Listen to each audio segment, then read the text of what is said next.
people! This is me, this is Giovanna. Como vocês estão? Tô bem? Thank you very much! Uma boa tarde, um bom dia e uma boa noite. Não importa a hora que você está escutando isso, sinta-se muito, muito, muito bem-vindo, tá bom? Gente, Hellers acabou! Vocês escutaram Hellers? Nossa, gente, fazer aquele episódio assim pra mim foi loucura. Foi uma loucura porque sei lá, acho que eu nunca pensei que eu fosse ter um projeto tão legal como eu tenho feito com os meus audiodramas e aqui no Chocolate Story. Então, pra mim, assim, não tem preço. E terminar Hellers não foi nem tipo, fiquei triste porque acabou. Não, eu, fiquei feliz porque eu concluí mais um projeto aqui no podcast e que depois viram mais e mais audiodramas e tudo mais. Eu espero que vocês continuem acompanhando tanto Chocolate História quanto, né, os audiodramas. De verdade. Porque eu adoro fazer isso. Eu adoro trabalhar com essas coisas.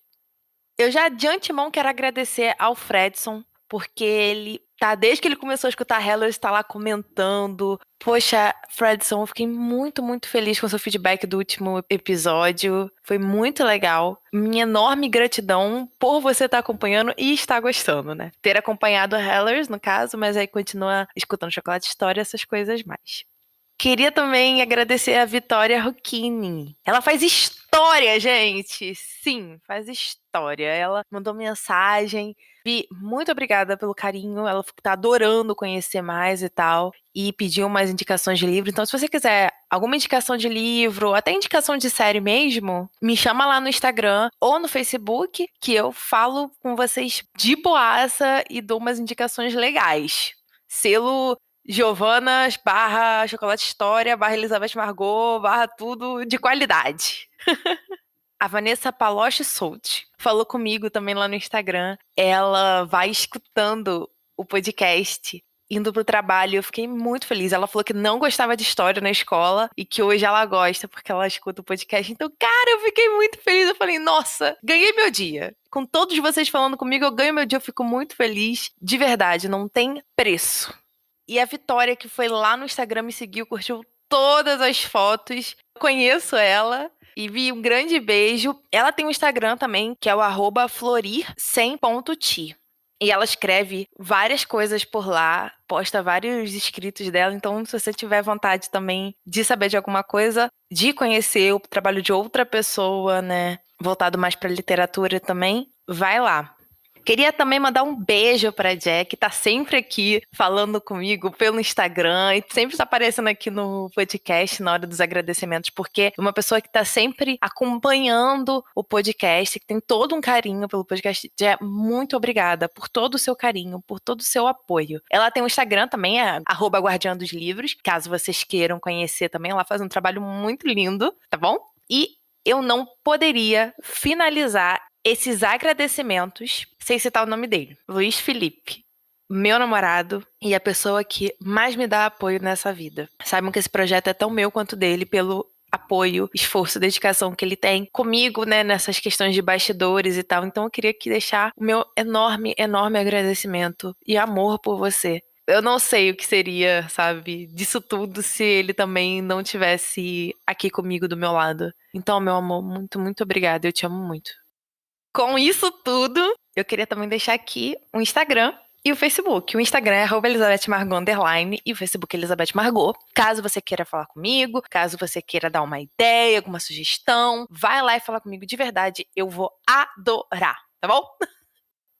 Gente, como eu disse no episódio passado, qualquer imagem que eu vou citar aqui tem lá no Instagram ou no Facebook. Então, se surgir alguma dúvida, se vocês quiserem ver do que eu tô falando, tá lá. Com isso, eu vou deixar o recadinho do Anchor aqui pra vocês e volto já com o chocolate de hoje.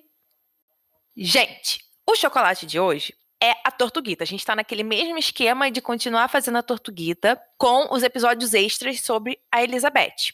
E o desse episódio é o Tortuguita de chocolate recheado de baunilha. Ela é de chocolate preto e por dentro é baunilha. E eu fiz isso porque é meio que um trocadilho com a da semana passada, que era ao contrário, né? Era de chocolate branco por fora e recheada de chocolate preto por dentro. E agora eu fiz essa diferença, porque é a parte 2 esse episódio. A parte 2 das análises dos quadros da Elizabeth. Então, assim, é tipo que uma continuação, quis colocar um chocolate diferente e quis fazer essa brincadeira. Tá bom? Então, vamos começar esse episódio? Vamos! Primeira coisa, gente. Na parte 1, eu falei até os quadros da Armada. Agora eu vou começar a fazer sobre os quadros posteriores à derrota da Armada Espanhola. Na primeira parte, eu vou e falo muito sobre o contexto histórico, né? Como que esses quadros eles vão começar a se desenvolver e tudo mais. Então, se você chegou de paraquedas aqui, acho legal dar uma olhada lá. Mas não tem problema, eu vou continuar explicando aqui também, caso você queira ver esse primeiro, ver o outro. Aqui não tem isso de, tem que ver um antes do outro. Não. Você vê na hora que você quer, do jeito que você quer, tudo do jeito que é. Tá bom? Então vamos lá.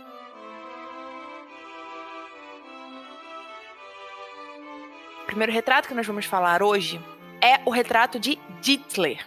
É uma pintura bem icônica da Elizabeth. Ele foi feito provavelmente em 1592, quando a Elizabeth visitou a casa do Sir Henry Lee of Dittler. E ele foi colocado lá em Dittler, está lá, em Oxford.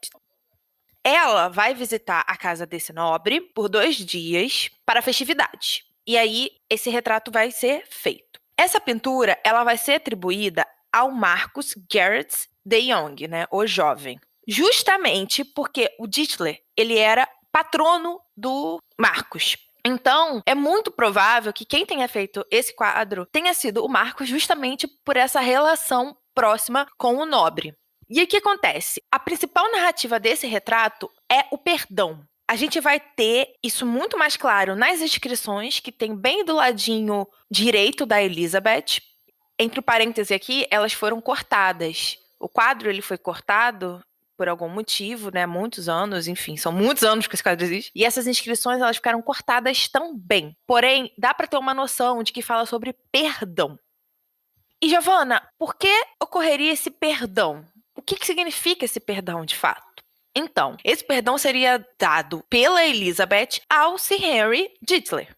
Por quê? Ele vivia em pecado. Ele morava com a amante. E a Elizabeth abominava isso. E depois ela vai começar a aceitar mais. Então, a forma como ele também vai usar esse quadro para demonstrar a lealdade dele é através disso, do perdão que a Elizabeth vai dar a ele, né? Tipo, vai começar a citar, por exemplo, ela passou 2 dias na casa dele, né? Em festividades e tal. E aí ele vai usar esse quadro para mostrar lealdade, veneração e ainda deixar claro que ele está perdoado do que aconteceu, né? Dele viver com a amante. E aí tá, vamos falar da Elizabeth. A Elizabeth, ela tá em cima do mapa da Inglaterra da época e os pés dela estão em cima de Oxfordshire, que é o condado de Oxford. Isso nos ratifica a intenção do próprio pintor, né? Que é mostrar que ela estava em Oxfordshire por causa do Dittler e ainda o perdoou. Então, agora a gente olha para trás da Elizabeth. Do lado esquerdo, nós temos o céu claro, com sol. Do lado direito, nós temos escuridão, raios. E a Elizabeth, ela está posicionada estrategicamente como se estivesse olhando, né? Ela está virada para o lado que tem o sol. Ela está dando as costas para a tempestade. E isso atrela também ao simbolismo do monarca. Atrela também a própria ideia da armada, que ela dá as costas para a tempestade, mas também a ideia do sol. O sol significa monarca. Então ela está olhando para o sol e ela está recebendo esses raios de sol porque ela é o monarca. Na orelha esquerda da Elizabeth vai ter uma esfera amilar. O que é essa esfera amilar? Ela é uma esfera celeste que vai ser centrada ou na Terra ou no Sol como centro do universo, tá? Tem 2 tipos de esfera amilar. Aqui a gente não tá falando se ela usava a do Sol ou a da Terra. A ideia aqui é uma esfera que vai retratar todo o universo, né? Por isso uma esfera celeste. E no centro dela vai existir ou o astro-sol ou o planeta Terra. Mas essa esfera também representa o próprio poder dela. Como se o celeste fosse tudo, o reino, né? E ela o centro, o Sol como Terra, anyway. E também significa o dia da adesão dela. que é o dia da adesão, Giovana? O dia da adesão é o dia que ela foi coroada. Essas comemorações com relação ao dia da adesão do monarca datam do reinado da Elizabeth. Antes disso, não tinha muito isso de comemorar o dia que ele foi coroado. A Elizabeth passou a comemorar. E isso vem ocorrendo aí há muitos e muitos anos, principalmente na Inglaterra, né? Quando a gente tem aquele drop the collar da Elizabeth II, então, é a ideia do dia da adesão. Ela também usa uma rosa Tudor, bem no colarinho do vestido, sempre focando na ideia de que ela é Tudor.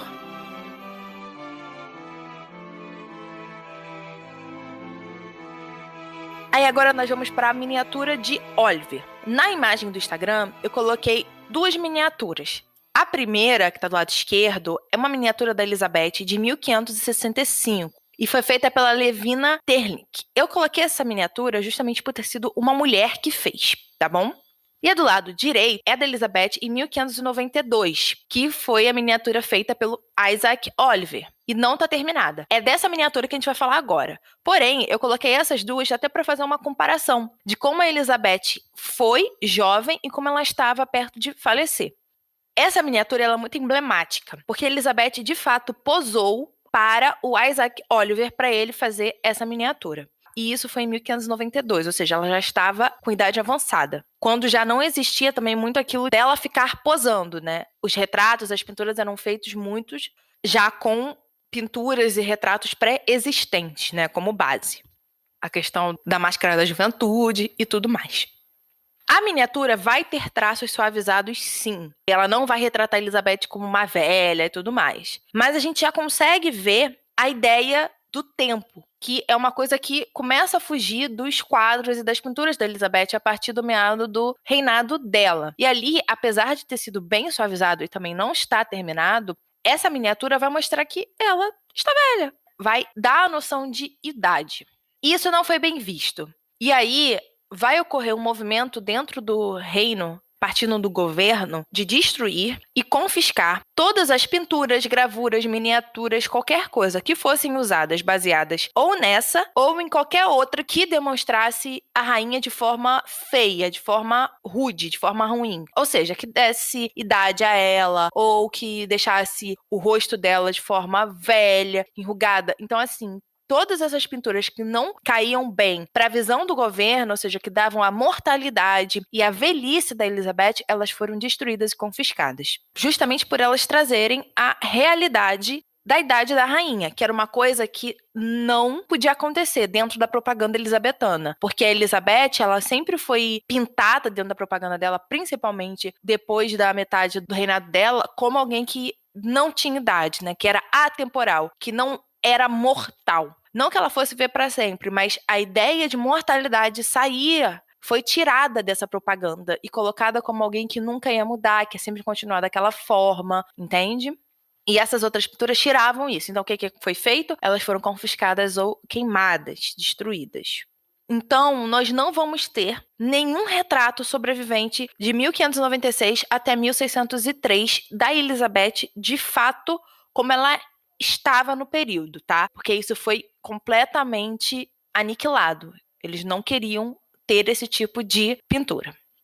E entra novamente a ideia da máscara da juventude, que eu falei aqui no outro episódio e agora eu tô trazendo de novo para vocês, né? Que é o quê? Elizabeth pintada, baseada em imagens pré-existentes, com um rosto jovem, com um rosto atemporal. Muitas das pinturas desse final de reinado de Elizabeth, a partir de 1590 a 1603, elas também vão ser baseadas muito nas miniaturas feitas pelo Nicholas Hilliard. Então, sempre quando você vê, às vezes, uma pintura dela de corpo todo, o rosto, você pode ver em uma outra miniatura. Você fala, nossa, eu já vi esse rosto antes, então, porque era baseado em uma miniatura, principalmente do Nicholas Hilliard. Aí isso a gente entra na próxima imagem que tem no Instagram ou no Facebook, que eu fiz um apanhado de várias miniaturas do Nicholas Hilliard, da Elizabeth, né? Porque ele foi o maior pintor de miniaturas da Elizabeth. Tipo, ele tem muita miniatura pintada dela. E aí eu fiz um pequeno apanhado trabalhando com miniaturas do período de 1572 até de 1595 a 1600. Novamente, essas pinturas de 1595 a 1600 são miniaturas baseadas em outras miniaturas ou pinturas, tá bom? Em outros traços já da Elizabeth. Agora, nós entramos em um dos retratos mais icônicos da Elizabeth, que é o retrato do arco-íris. Ele é lindíssimo, lindíssimo, lindíssimo, lindíssimo. E foi atribuído ao Marcus Garrett the Younger, né, o jovem. E ele provavelmente foi pintado em 1600. E Elizabeth aí vai estar beirando aos 70 anos de idade. Coisa pra caramba. Essa pintura do arco-íris, ela vai ser secundária. Ou seja, é uma pintura onde a Elizabeth não posou para ser pintada. É basicamente uma pintura que foi pintada baseada em outra pintura, em outra engravura, imagem ou miniatura, anyway, né? Isso que eu já venho falando aí desde o outro quadro. E foi usado muito o rosto oficial dela, né? Esse rosto oficial, ele vai ser considerado o rosto do retrato de Darnley, que tá lá no outro episódio. Mas não necessariamente é esse rosto. Pode ter sido alguma das miniaturas do Hillard, por exemplo. E o nome do quadro é Arco-Íris, porque ela está segurando um arco-íris. Olha, vou falar pra vocês. Eu vejo essa imagem há muitos anos e só agora eu fui compreender esse arco-íris deles. Porque eu não acho aquilo arco-íris, não. Mas tudo bem, né? Quem sou eu pra definir o que é arco-íris na mão da Elizabeth? Mas vamos lá. Vamos começar a falar dessa pintura que tem coisa pra caramba.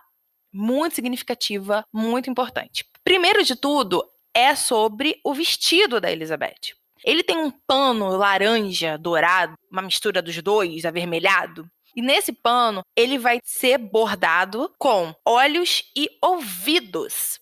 Isso vai atrelar a onisciência da Elizabeth. Ela, como uma rainha, como monarca, ela é onisciente, ou seja, ela sabe de tudo. Porém, também pode ser atrelado à questão da espionagem, né? Porque isso foi muito, muito importante no reinado da Elizabeth. No braço que não está segurando o arco-íris, tem uma cobra. Essa cobra ela vai estar toda incrustada de pedras preciosas e vai segurar um coração na boca. E em cima da cabeça dela tem uma esfera amilar, a mesma esfera que a gente falou lá do primeiro quadro de hoje. E essa cobra, ela vai significar o quê em todo esse contexto? Ela vai significar destreza. E aí vamos lá. O corpete da Elizabeth é todo bordado de flores. É lindo, lindo, lindo, lindo, lindo. E essas flores vão ser remetidas ao Sonho de uma Noite de Verão, do Shakespeare.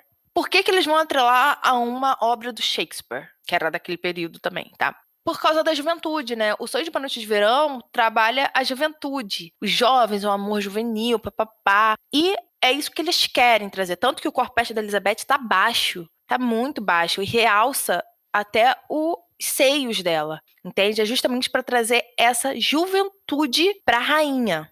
Um ponto muito, muito interessante é que o tecido do corpete, ele pode existir até hoje. Por quê? Como assim, né? Ele sobreviveu até hoje. Como assim, Giovana? Ele vai ser chamado de pano do altar de Beckton.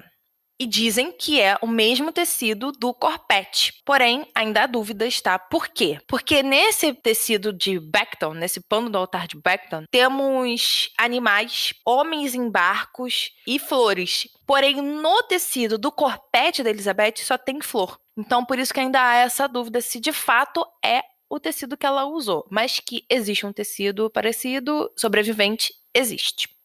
O rosto da Elizabeth é aquele mesmo esquema da Máscara da Juventude, porque vai buscar o quê? Não demonstrar idade, ele é atemporal, ele é imortal. E a Elizabeth, ela vai usar uma coroa imperial e vai ter uma lua em cima dessa coroa. E essa lua, ela simboliza virgindade e castidade. E também vai simbolizar a deusa Diana, que é a deusa da caça, que também era virgem e tudo mais. Então, assim, tem sempre um simbolismo ligado.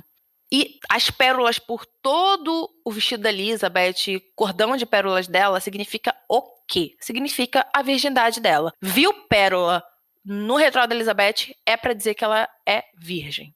Tem uma luva incrustada também de joias pendurada na renda do vestido da Elizabeth. Ela vai estar à nossa esquerda, mas é à direita da Elizabeth, tá bom? É bem pertinho aqui do rosto dela. E essa luva vai representar o quê? Força militar. Muito para manter a própria ideia da derrota da Armada viva, o imperialismo, entende? E por fim, chegamos ao astro do quadro, que é o quê? É o arco-íris que ela segura na mão. E aí, a pintura ela vai ter uma pequena inscrição que vai significar basicamente o quê? Entre aspas, sem o sol não pode haver arco-íris, fecha aspas. Ou seja, a Elizabeth é o sol que faz o arco-íris existir. É por isso que ela segura o arco-íris, porque no quadro em si, na pintura, não tem um ponto focal de luz superior. A Elizabeth é luz e ela segura o arco-íris. Então, a ideia é justamente essa. Elizabeth é o sol e para o arco-íris existir, precisa ter sol. E quem faz o arco-íris existir? A Elizabeth. E aí, o que que significa arco-íris, né? Qual é a simbologia do arco-íris? É paz. Ou seja, não há paz sem o monarca, né? Sem a Elizabeth. Ela é a que traz essa paz, porque se não existe Elizabeth, não existe paz. Como se não existisse o sol, não iria existir arco-íris.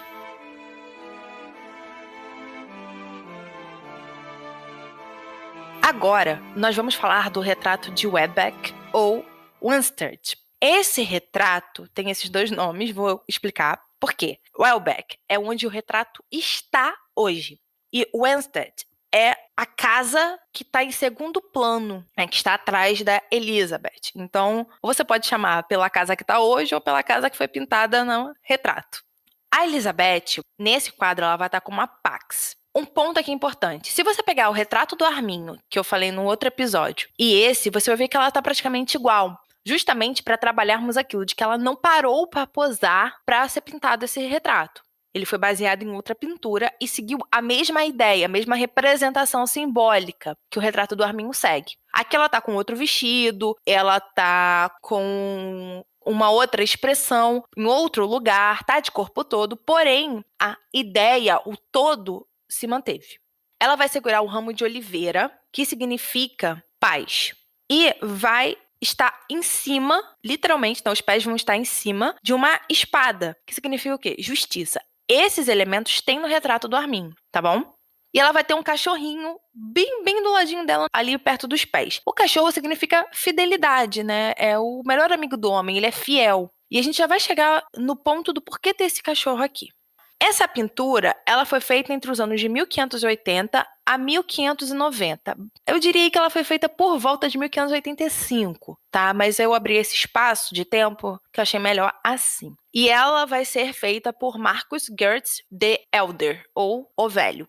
Aí agora nós vamos falar dos elementos secundários dessa pintura, que são o que mais nos interessam.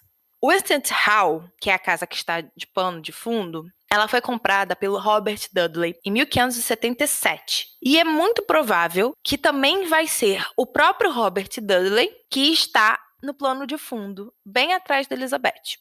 Ao lado dele vão ter duas mulheres, que provavelmente são a sua esposa e a sua filha. E isso é um sinal claríssimo de que foi ele que patrocinou essa pintura, esse retrato. Porque a gente já viu isso até num dos retratos da peneira, da Elizabeth, no outro episódio. Era comum, quando você patrocina aquela pintura, deixar uma marca sua. No da peneira tinha o brasão do nobre que foi patrono. Aqui nós temos o Dudley com a esposa e a filha. O Dudley era um dos caras que foi até considerado pretendente da Elizabeth, né? Tem toda essa questão do romance entre os dois. Falei disso no primeiro episódio da Elizabeth, que também tem parte 2. Então, se vocês quiserem saber um pouco mais sobre o Dudley, vai lá.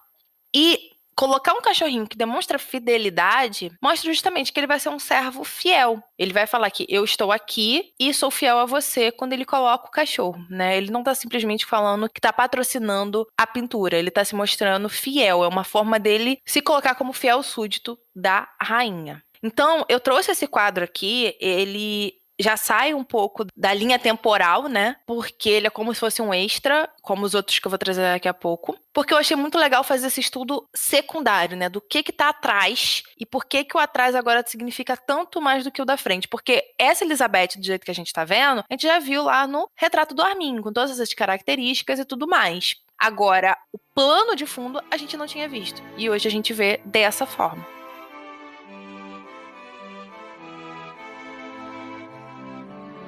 Então vamos lá. Chegamos no retrato da procissão. Eu confesso pra vocês que esse é um dos retratos que eu mais gosto. Não é o meu preferido, mas é o que eu mais gosto, assim. Quando eu comecei na minha vida em história, quando eu era muito jovem, né, na adolescência e tudo mais, esses foram um dos retratos que me marcaram. Chegou a ser capa do meu Facebook por, sei lá, muito tempo. Muito pela ideia, né, da Elizabeth estar no centro, acima, e um monte de cortesão, de nobre em volta dela, né? Então vamos falar desse retrato da procissão. Essa procissão aconteceu. É uma procissão que a Elizabeth vai fazer para ir para Blackfriars. Essa pintura foi feita mais ou menos em 1600 e foi atribuído a Robert Peck, o velho, The Elder, né? O velho. E Elizabeth vai estar indo para Blackfriars para quê? Para o casamento do Henry Somerset e da Lady Anne Russell, que era uma das damas de companhia da rainha. E ela estava fazendo essa procissão para ir até o casamento. Agora, falando um pouco mais sobre o estilo da própria pintura em si, a gente tem que trazer o seguinte: Elizabeth está no centro e está superior aos nobres que estão em volta dela.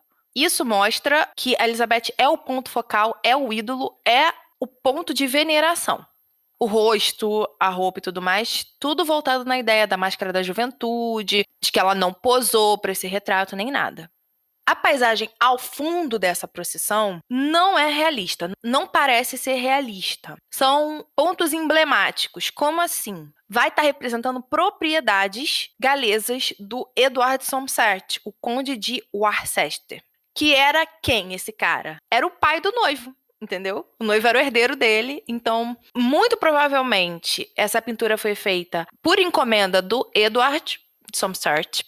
As propriedades atrás eram baseadas nas propriedades dele. E também porque em 1601 ele foi eleito mestre dos cavalos da rainha. E essa pintura pode ter vindo justamente para comemorar esse cargo novo do conde de Worcester. Como eu já disse, Elizabeth não posou para o pintor. Ele usou imagens já pré-existentes com a máscara da juventude. Tudo certo até aí. As outras figuras que estão em volta da Elizabeth, estão fazendo parte dessa procissão, também parecem ter sido tiradas de outros quadros, né? De outras gravuras ou pinturas. Por quê? A gente começa a ver problemas de perspectiva dentro da pintura. Mas a ideia é, quando você vai olhar essa imagem, você já percebe o problema da perspectiva dela, mostrando o seguinte: que foi uma grande pintura onde todos os elementos dela foram colocados ali de forma independente, né? Ele não pintou o conjunto de uma vez só. Ele extraiu de outros lugares cada parte dessa pintura e formou essa grande pintura. Isso não tira em nada a beleza do retrato da procissão, tá, gente? Em nada.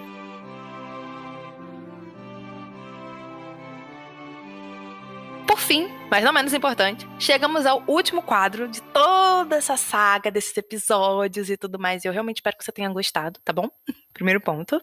Chegamos ao último quadro. E esse último quadro é o retrato de Warwick Hall. Por que eu deixei ele por último?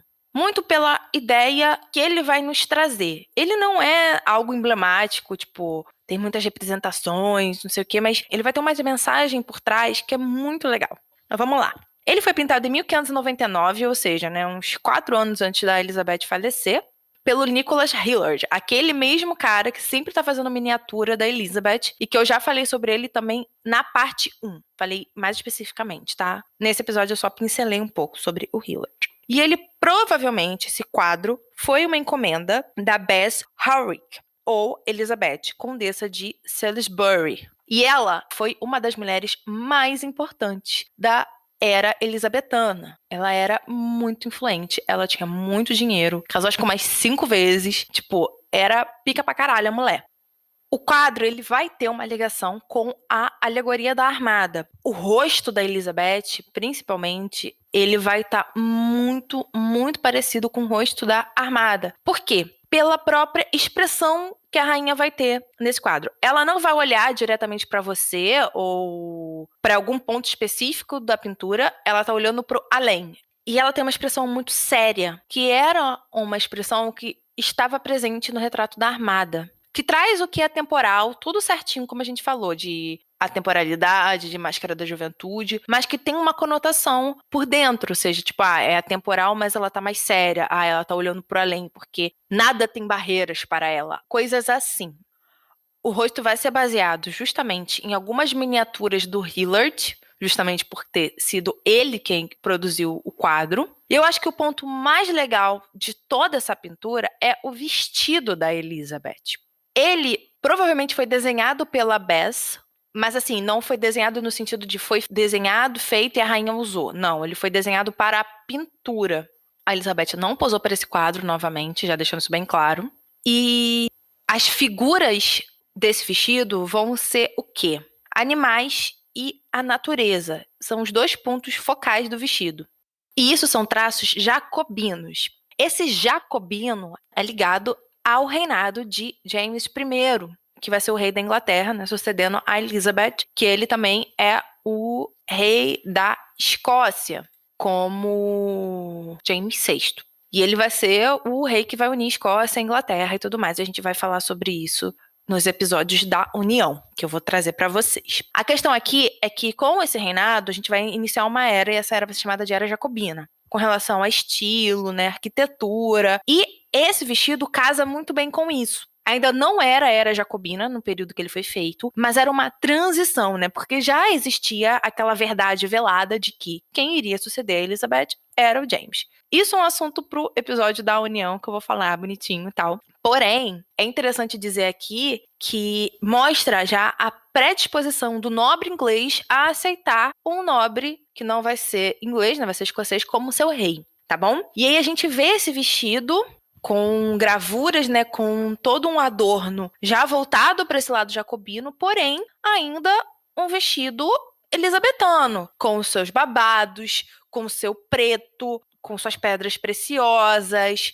tudo. Então você consegue ver essa relação dos 2 períodos, né, essa mescla.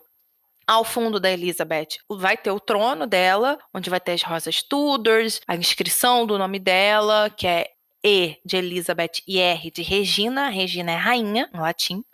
E foi por isso que eu trouxe esse quadro pro fim, né? Esse retrato pro fim. Porque mostra justamente um novo período que vai se iniciar, mas que a Elizabeth nunca vai deixar de perder a majestade dela.